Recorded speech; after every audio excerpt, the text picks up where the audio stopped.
cares what the train thinks? Only you control your life. Good luck, Tulip Prime. Good luck, Mirror...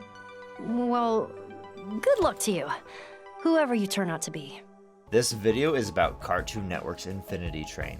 More specifically, one of the characters whose name is Tulip and her reflection, Lake, introduced as MT before they changed it in the season 2 finale. This character grew tired of having to mirror the behavior and appearance of a woman and found an opportunity to escape a society that bound them to a specific set of behaviors. Since trans representation is often censored, it's not explicitly stated throughout the show. However, in the creator's commentary, we leaned more into like an adventure and exploration of identity as a theme.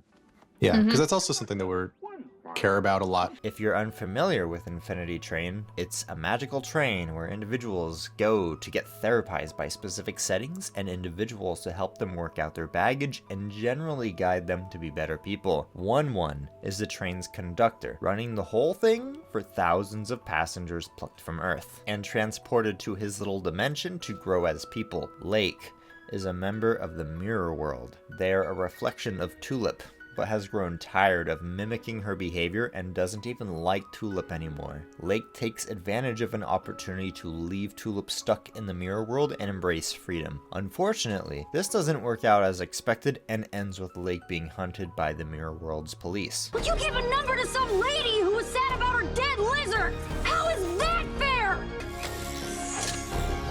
Oh, look at me!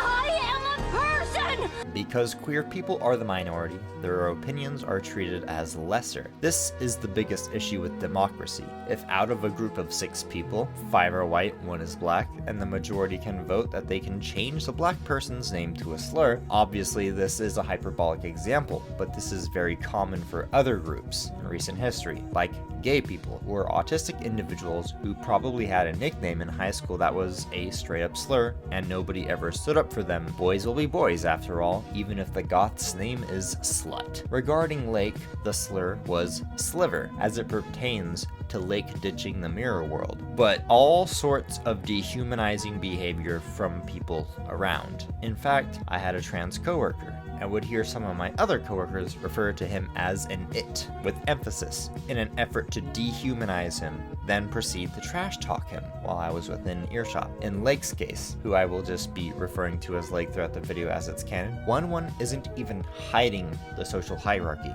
and communicates that what they want is irrelevant since they're not cis. I mean, a passenger. Good idea, Chrome Girl. No! That's not his name, and that's not my name. You can't go around deciding names for people without asking. It's their choice to...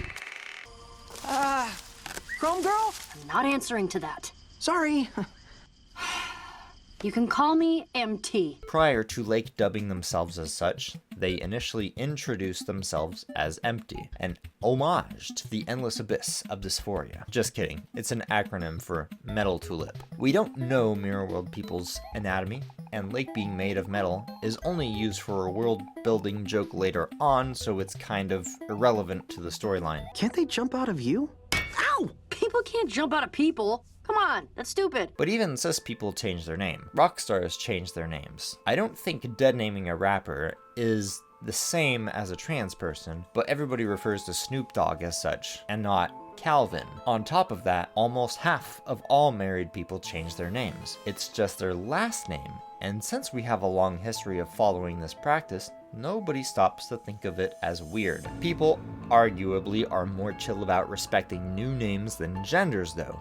For example, there's 2 people I work with who share my dead name, so even if somebody attempted to be disrespectful by using it, it would just be incredibly confusing. Also, if you play video games, you probably go by Cock Gobbler 9000 or something like that. If people can so readily respect a different name, it should be a lot easier to respect the shift in terminology. As far as words go, he and she sound more alike than Brandon and Lynn. The more that pronouns matter to people, the harder it is to make that switch. Because while the name represents a person, pronoun represents a lot of societal, social, and physical expectations. While the majority of men aren't sexist, those who are can't help themselves by making it women's problem. This is why nearly every single woman has experienced sexism, despite most men being honest people. Because if the repeated experience of being belittled for insignificant differences, a lot of women have an easier time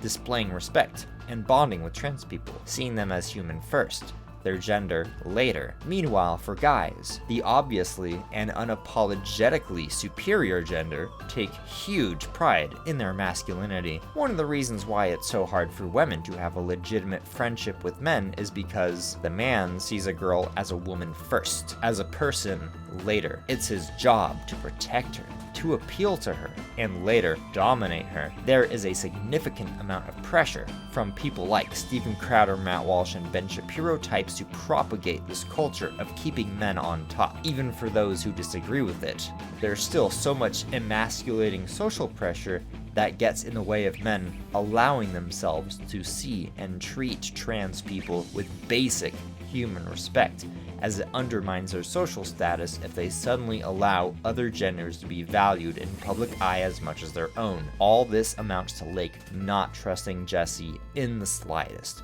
Though the writers of Infinity Train wrote very little misogyny into the show, Lake's immediate distrust felt like a very accurate portrayal of that experience of meeting a new cis guy and not knowing to have a guard up or not, because how are you to know if this man will weaponize gender or not? For the people about to complain I'm being one-sided, of course, it goes both ways. I've seen wives berate their husbands and emasculate them, weaponizing the male quote-unquote superiority against them. Those little pens on chains! I used to get so motion sick when I'd have to reflect in these.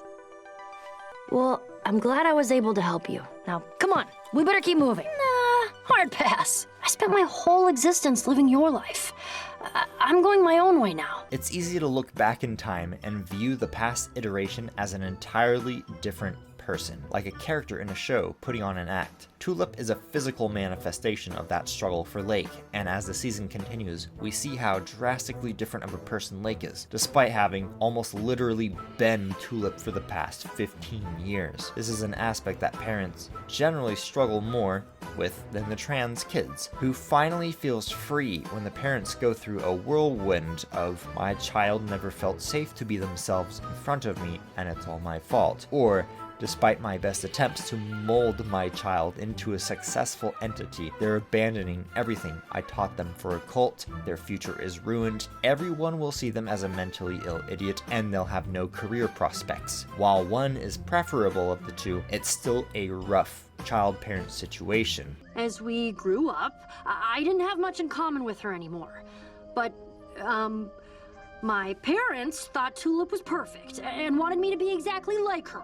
So I had to stop hanging out with her so I could be free. What compounds this, even if the parents knew and did everything to support their child from a young age, it's impossible for a parent to shield their child from society, and sometimes has to play along with society's backwards thinking just to get by. This is an aspect that Infinity Train doesn't go over, since Lake's parents aren't canonical in a sense, as far as Mirror World culture goes. Despite that, it's really nice we get to cut straight to the good part and see how much fun Lake is having just by being themselves and finally getting a chance to breathe. 1-1, look! I have a number! So you can give me an exit. That's how it works, right? One of the biggest issues facing representation is people who pretend to be accepting and act nice and have a whole list of reasons why they see you as an equal or don't treat you differently, but they have 99 reasons why minorities should be excluded from everything and everywhere. It's common to be treated as an equal, but suddenly when a person learns of your transness, their behavior drastically changes. But they have a list of examples of how they don't actually treat you as lesser, they still treat you as an equal. Then they pull from their list that they have prepared ahead of time as to why any attention at their discrimination is unfound. For people who are genuinely accepting, they don't care. They tell a bad joke and get called racist. They apologize and try to do better. If some language, like the R slur, slip out in conversation, habits of an edgier time, an edgier friend group, they apologize and move on. It looks incredibly weird when somebody says something profoundly offensive, but then stand behind the veil of free speech to try and pretend like they're actually the morally superior person, and you, the person who's not okay with people casually using the N-word, are making a big deal over nothing. In addition to Schrodinger's joke, there are other means of seeing people's hidden bias. Rules for thee and not for me. Your coworkers who are friends get away with talking as much as they want on their shifts. Meanwhile, if you talk to anybody at all, you get in trouble. The rules are just weapons to be used against people society doesn't like and ignored for people who society does. This is where the boys will be boys sentiment comes from. It's okay if boys bully or harass women, but the moment a woman stands up for herself or somebody tries to hold them accountable, they're rules lawyering or pathetically fragile. This is why it's so much more difficult for minorities to find meaningful employment. People have a prejudice and will use any excuse to show a person is unqualified. Even with equal opportunity programs, misogynists will say women don't genuinely deserve their position if they hold any status whatsoever. Again, there's always going to be a lucrative corner on the internet if you want to hate women. If prejudice wasn't woven into our culture, especially the culture of men, as exposed via Andrew Tate, Boy Scouts of America, and even honorable examples like PewDiePie, people wouldn't feel compelled to be a fake version of themselves just to gain the esteem of others. People would actually start putting value in themselves as people, despite Lake literally coming out and embracing themselves as a person. Lake has to return to the mirror world and use the privilege of having a reflection in order to be treated as an equal. A shocking comparison for how queer people in power feel like they have to give into horrible systems in place just so that they can gain favor from those around themselves. For some people, giving into the hierarchy is the only way they are allowed to exist. This is just one more way for people in charge to maintain power. Unless you submit, you don't get to exist, not even as a second-class citizen. Hello, Slipper. Because trans people have a different walk of life from cis people, there are unique slurs and behavior that trans people have to deal with on a daily basis. Things that most people don't have to worry about. Not just that, but aren't even aware of how toxic it is and therefore aren't equipped to help them. It's not that Jesse or any of the other trained members wouldn't help Lake, it's that they don't understand where and how the danger rears its ugly head. People who refuse to study Black history can't understand how society keeps Black Americans at the bottom. However, if you do a little bit of studying about the white flight and what effect that had on city governments and taxes, it's no wonder why a lot of Black neighborhoods are poor. Understanding the unique ways in which people are discriminated against equips people to help one another. I have to give more points to anyone with a number. Passengers get preferential treatment because they have a greater need to exit the car. Personally, I'd run my business differently. A lot of mainstream media personalities try to pass some of these issues off as nature. Examples like women aren't born leaders. They don't inherently want the responsibility of leadership, and arguments like these, so they can excuse the way things are. Even if the reality is we got this way by misogynists denying women jobs or artificially demanding higher standards for them than male colleagues. One of my most successful friends is an administrating lead for a national construction company. She works with the CEO and CFO, looks over building contracts, and handles large business transactions. She admits during the interview, They weren't so excited about hiring her for their company because she's a woman. There's so many stereotypes about women being bad with money, or them being inherently bad leaders, or too emotionally fragile to make tough business decisions. She's one of the most determined and brave people I know, and yet those leadership qualities get overlooked because society sees her as a uterus first, and she has to constantly prove that isn't her defining quality. Because these unique issues are sensitive topics, it's really hard to learn about them outside of individuals who are overly enthusiastic to share, like feminists, trans rights activists, and usually they're more concerned over human rights managements or getting specific bills passed that they will struggle to communicate how we as people can better support each other. But it's one of the most necessary things for you and me to have a future. Infinity Train portrays this slowly, as it often is. How Jesse initially doesn't know mirrors are particularly dangerous for Lake and is incredibly offended when they break his phone, but understands later that just because the Flecks say Lake's a bad person doesn't mean it's true. Lake just jeopardizes the power structure that lets the Flecks have fun killing people they don't like. Why are you like this? Was your last prime this much of a jerk? Or is this pure you? This is often the biggest realization for allies. They buy into the propaganda and how lesbian Mexicans are ruining everything, but then they get to talk to one and go, "Oh, you mean to tell me you also enjoy Stellar Blade? You like the Transformers movies?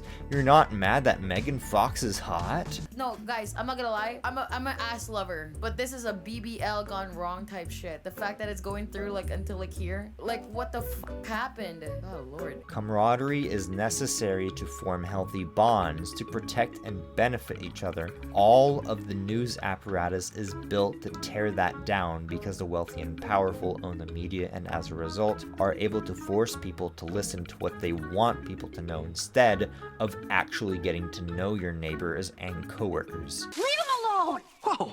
Hi, I'm Jesse. What's your name? I don't care who you are! Why are you putting sunglasses on a deer? Because it's funny? When the majority of society looks down on you, it can be difficult to return respect. Oftentimes, it feels disingenuous or malicious, like somebody is only trying to get close to you to convert you, like a more subtle version of Jehovah's Witness. It feels like the moment you make it clear that you're not going to untrans your gender or the sorts, people quickly turn very foul. It's hard to trust the face of people who look like the rest of society, which is why Lake was so quick to befriend a useless deer, just because it didn't have the same face as the people who hurt them, and distrusts Jesse immediately despite his friendliness towards Lake. It can make queer people come across as mean, and I have been in those situations where somebody with a freedom hoodie who I thought was going to harass me approaches me. So I prepare myself to snap at them, but it turns out they just wanted to have a fun chat about water bottle prices going up and didn't gender me throughout the whole conversation. It's a defense mechanism built over time. When one guy acts like an asshole, the next guy you talk to isn't overly friendly to offset that. So if over 100 conversations, a woman is going to experience a number of instances of sexism, so the net average experience will be sexism.